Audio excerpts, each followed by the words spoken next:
March 14th, 2024, 6:47 a.m. Eastern Ukraine, 8 kilometers from front line. A Ukrainian M777 howitzer fires 3 rounds. Target, Russian infantry position 22 kilometers away. Standard fire mission. The crew executes, loads, fires, reloads. 3 rounds downrange in 90 seconds. Mission complete. Except it's not complete, because somewhere 28 kilometers away, a Russian 2S19 Msta self-propelled howitzer detected those muzzle flashes, calculated firing position, and now has 180 seconds to fire counter-battery mission before the M777 crew displaces. At 6:50 a.m, 8 Russian shells impact the M777 position. The Ukrainian crew evacuated 45 seconds earlier. Position destroyed. Howitzer damaged but recoverable. Crew survives. This time, this is MilFront. And what just happened isn't unique. It's the daily reality of artillery warfare in Ukraine. Counter-battery duels where survival depends on mathematics. Fire and move in under 3 minutes. Or die. The equation is simple. The execution is not. The question isn't whether counter-battery fire is effective. 8 shells on target proves that. The question is why modern artillery warfare has devolved into mutual destruction, where both sides can locate and strike each other with near certainty, and whether anyone can gain sustainable advantage when detection technology makes every firing position temporary and every crew expendable. Official casualty statistics don't capture this. Artillery losses are reported as equipment destroyed. Crews killed become statistics. But the real story is in the operational tempo. How quickly crews must fire and displace. How that speed impacts accuracy. How the fear of counter-battery fire shapes every tactical decision. How the mathematics of survival override the mathematics of effective fires. Stay with me, because the detail that explains why counter-battery warfare has become mutual suicide pact, why neither side can establish artillery dominance despite technological advantages, is going to show you that some aspects of warfare haven't evolved. They've just accelerated. And speed, not sophistication, determines who lives and who dies. Let's establish what we're actually talking about. The systems, the capabilities, the constraints. M777 howitzer, American design. BAE systems, production. Towed artillery, 155mm caliber. Range 24 kilometers standard ammunition, 30 plus kilometers with rocket-assisted projectiles. Weight 200 kilograms. Crew 8 soldiers. Rate of fire 5 rounds per minute maximum, 2 rounds per minute sustained. Advantages: accuracy, fire control systems, GPS guided ammunition capable, lighter than self-propelled artillery, can be positioned in places vehicles can't reach. Digital fire control reduces engagement time. Disadvantages: must be towed by vehicle. Setup time required. Displacement time slower than self-propelled guns. Crew exposed during operations. No armor protection. Vulnerable to counter-battery fire during and after firing. 2S19 Msta. Russian design. Self-propelled howitzer. 152mm caliber. Range 24 kilometers standard. 29 kilometers with rocket-assisted projectiles. Fully automated loading. Crew 5 soldiers inside armoured vehicle. Rate of fire 6 to 8 rounds per minute maximum, 1-2 rounds per minute sustained at range. Advantages: mobility, shoots and immediately drives away. Crew protected by armour. Faster displacement than towed artillery. Can fire while moving in some modes. Integrated fire control and navigation. Disadvantages: heavier, more visible, harder to conceal. More complex maintenance. Fuel consumption. Thermal signature from engine. Makes detection easier. More expensive to operate and replace. Both systems are effective. Both can strike targets 25-30 kilometers away. Both can be detected when firing. Both can be destroyed by counter-battery fire. The technological parity creates tactical stalemate, where survival trumps effectiveness. Counter-battery detection technology, acoustic sensors, seismic sensors, counter-battery radar, Drone observation. All can locate firing positions with increasing accuracy. Modern counter-battery radar detects muzzle flash, tracks projectile trajectory, calculates origin point within seconds. Technology from 1990s. Widespread in 2024. Both sides have it. Neither side can hide from it completely. This creates new battlefield mathematics. Fire mission duration plus displacement time must be less than enemy counter-battery response time. If enemy needs 3 minutes from detection to rounds on target, friendly forces must fire and displace in under 3 minutes. Fail that timeline, accept casualties. March 14th. The Duel. What actually happens in 3-minute counter-battery cycles. 6:47 Msta. Ukrainian M777 crew receives fire mission. Target coordinates. Number of rounds. Fuse settings. They input data into fire control computer. Calculate firing solution. Elevation. Azimuth. Charge. Everything automated. 30 seconds. 6:47:30 AM. First round fired. Muzzle flash. Acoustic signature. Seismic signature. All detectable. Russian counter-battery radar, 35 kilometers away. Registers flash. Begins trajectory calculation. Ukrainian crew doesn't know they've been detected. Reloads for second round. 6:48 AM. Second round fired. Russian radar confirms trajectory. Calculates firing position. Accuracy 50-meter radius. Transmits coordinates to 2S19 Msta, 28 kilometers from Ukrainian position. Automated fire control receives target data. Begins calculation. 6:48:30 AM. Third round fired. Ukrainian mission complete. Crew chief makes decision. Displace now or fire additional rounds. Doctrine says displace. Maximum exposure is 3 rounds or 90 seconds.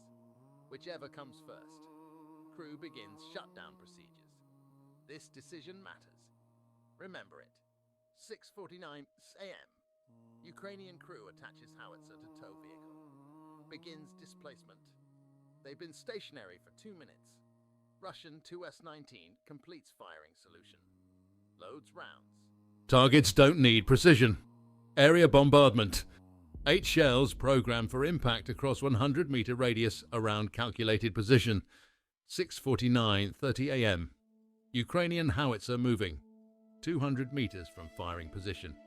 Still within Russian target area. Not safe yet. Russian Msta fires. 8 rounds. Flight time to target. Approximately 90 seconds at 28 kilometers range. 6:50 AM. Ukrainian howitzer 400 meters from firing position. Crew thinks they're clear.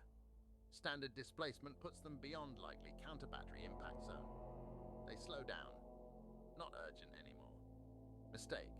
6:51 AM. Russian shells impact. First rounds hit original firing position. Craters. Fragmentation. Nothing there anymore. But dispersion pattern extends 100 meters in all directions. Some shells impact 350-400 meters from original position. Near Ukrainian displacement route. Near shrapnel that damages howitzer's trails. 1 crew member injured by fragmentation. Not life-threatening, but howitzer needs repair. Crew needs replacement member. Both take time. This gun is out of action for 24 hours minimum. Ukrainian battery commander receives report. 1 howitzer damaged. 1 crew member wounded. Counter-battery fire successful even though crew displaced per doctrine. The mathematics failed them. Not by much. 30 seconds faster displacement might have meant complete safety. But 30 seconds is lifetime in counter-battery warfare. Now the response. Ukrainian counter-battery radar detected Russian Msta firing. Calculated position. Transmitted to Ukrainian M777 battery 26 kilometers from Russian position. Different battery. Different guns. But same doctrine. Fire and displace in under 3 minutes. 6:52 AM. Ukrainian M777s receive counter-battery mission. Targeting Russian 2S19 position that fired on their sister battery. 4 guns assigned. 12 rounds total. Saturation fire. Because Russian self-propelled guns are mobile. Might already be moving. Need area coverage. 6:52:45 a.m. Ukrainian M777's fire first rounds. Sequence coordinated. All 4 guns firing within 30-second window. Russian detection systems register muzzle flashes. Begin calculations. The cycle repeats. Hunters become hunted. 6:54:15 a.m. Ukrainian guns complete fire mission. 12 rounds downrange. Displacement begins. They have maybe 90 seconds before Russian counter-battery response. Except Russian response is already calculated. Different Russian battery. Different position. Targeting these Ukrainian guns. 6:55:38. Ukrainian shells impact Russian 2S19 position. Except the gun is gone. Displaced immediately after fire. Self-propelled advantage. Moves faster than towed artillery. Shells hit empty position. Create craters. Destroy nothing. Mission failure. 6:56 p.m. Russian counter-battery shells impact Ukrainian M777 position. 2 guns displaced in time. 2 didn't. Direct hit on 1 howitzer. Destroyed completely. 3 crew members killed. 4 wounded. 2nd howitzer damaged. No casualties. Crew saves gun. Score after 1 cycle. Ukraine lost 2 howitzers, damaged 1, casualties. Russia lost no howitzers, but expended ammunition hitting empty position. Neither side achieved decisive advantage. Both sides inflicted and received damage. The mutual attrition continues. This is counter-battery warfare. Not glorious, not decisive, just grinding mutual destruction where both sides can find and hit each other, but neither can prevent being found and hit in return. Now the tactical adaptations. How both sides try to survive when detection is certain. Adaptation 1. Shoot and scoot doctrine. Fire minimum rounds necessary. Displace immediately. Accept reduced effectiveness for improved survivability. Every military teaches this.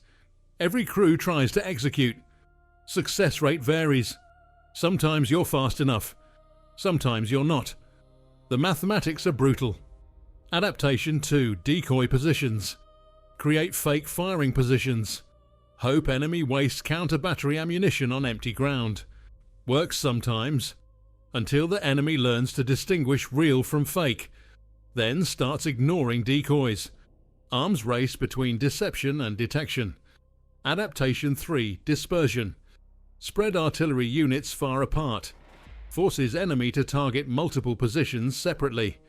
Reduces catastrophic losses from single strike, but reduces concentrated fire capability. Trade-off between survivability and effectiveness. Adaptation 4. Hardening. Dig in. Build protective berms. Overhead cover if possible. Reduces casualties from counter-battery fire, but increases setup and displacement time. Makes you slower, more vulnerable in different way.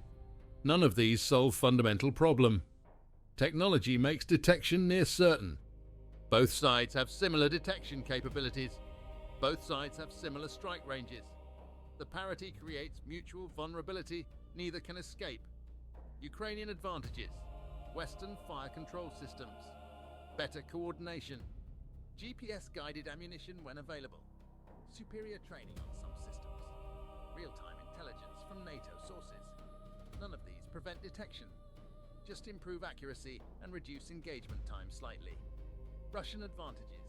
More artillery tubes. More ammunition. Self-propelled systems. More mobile. Can accept higher loss rates due to numerical superiority. Can saturate areas with firepower. None of these prevent detection either. Just provide more targets and more shooters. The advantages matter at margins. Improve survival rates by percentages, but don't change fundamental dynamic. Both sides lose artillery crews daily. Both sides replace them. Both sides continue operations. The mutual attrition is sustained by both sides' willingness to accept casualties. 3 questions from the beginning. Time to answer them. Why has counter-battery warfare become mutual suicide pact? Because detection technology has achieved parity with strike capability. Both sides can find firing positions quickly. Neither side can prevent being detected. Speed of displacement determines survival, but even fast displacement doesn't guarantee safety. Counter-battery fire uses area saturation. Catch crews even if they move quickly. The mathematics favour attackers slightly, which means both sides, being both attackers and defenders in counter-battery cycles, face constant attrition. Can anyone gain sustainable advantage? Not with current technology parity. Advantages are temporary and marginal. Western fire control reduces engagement time by seconds. Russian numerical superiority allows more strikes. Neither advantage is decisive. Both sides continue losing crews and guns. Sustainable. Advantage requires either much faster displacement, much better protection, or eliminating enemy detection capability. None are currently achievable. So mutual attrition continues indefinitely. What's the mathematics of survival? Simple equation. Engagement time plus displacement time must be less than enemy counter-battery response time. Current systems engagement 60-90 seconds. Displacement 90-120 seconds. Total 150-210 seconds. Enemy detection and targeting 30-60 seconds. Enemy firing and flight time 90-120 seconds. Total 120-180 seconds. Survival window is thin, measured in tens of seconds. Execute perfectly, survive, hesitate, or encounter problems. The lesson from counter-battery warfare is that technological advancement sometimes just accelerates existing dynamics rather than changing them. Artillery duels existed in WWI, Witubi, Cold War. Technology improved, ranges extended, accuracy increased, but fundamental dynamic remains: shoot and move or die. The speed increased. The principle didn't change. Modern detection technology made hiding impossible. Modern strike capability made retaliation certain. Modern mobility made escape possible, but not guaranteed. The combination creates environment where every artillery crew is simultaneously hunter and prey. Success requires perfect execution every time. Failure requires one mistake. This is MilFront. We analyze the battles that change wars. And counter-battery warfare hasn't changed wars. It's changed how artillery operates. Made it faster, more violent, more attritional, but hasn't solved the fundamental problem of mutual vulnerability. Both sides continue operations. Both sides continue losses. Neither gains decisive advantage. The daily toll is invisible to most observers. Artillery crew casualties don't generate headlines. Equipment losses are statistics, but cumulative impact is significant. Trained crews take months to replace. Artillery pieces take months to deliver. Both sides bleed capability slowly. The question is, which side bleeds out first? No answer yet. Both remain operational. Both continue fighting. The grind continues. Subscribe to MilFront. Because in modern warfare, some dynamics are eternal. Detection and strike. Hunt and be hunted. Survive through speed or die through hesitation. Technology changes speed. Doesn't change dynamics. Counter-battery warfare in 2024 follows same principles as 1944. Just faster. More precise. More lethal. 3 minutes from detection to destruction. That's the timeline. Execute in under 3 minutes. Survive. Exceed 3 minutes. Accept casualties. Every crew knows this. Every mission tests it. Success rate is never 100%. Failure rate is never 0%. The mathematics guarantee attrition. Only question is whose attrition is acceptable and whose is catastrophic. For now, both sides accept it. Continue operations. Replace losses. Maintain artillery fire. The counter-battery duel continues. Mutual attrition sustained by mutual willingness to accept casualties for artillery effects. Neither side wins decisively. Neither side loses catastrophically. Just grinding mutual destruction, 1 3-minute cycle at a time. Real battles. Real tactics. Real consequences. Stay informed.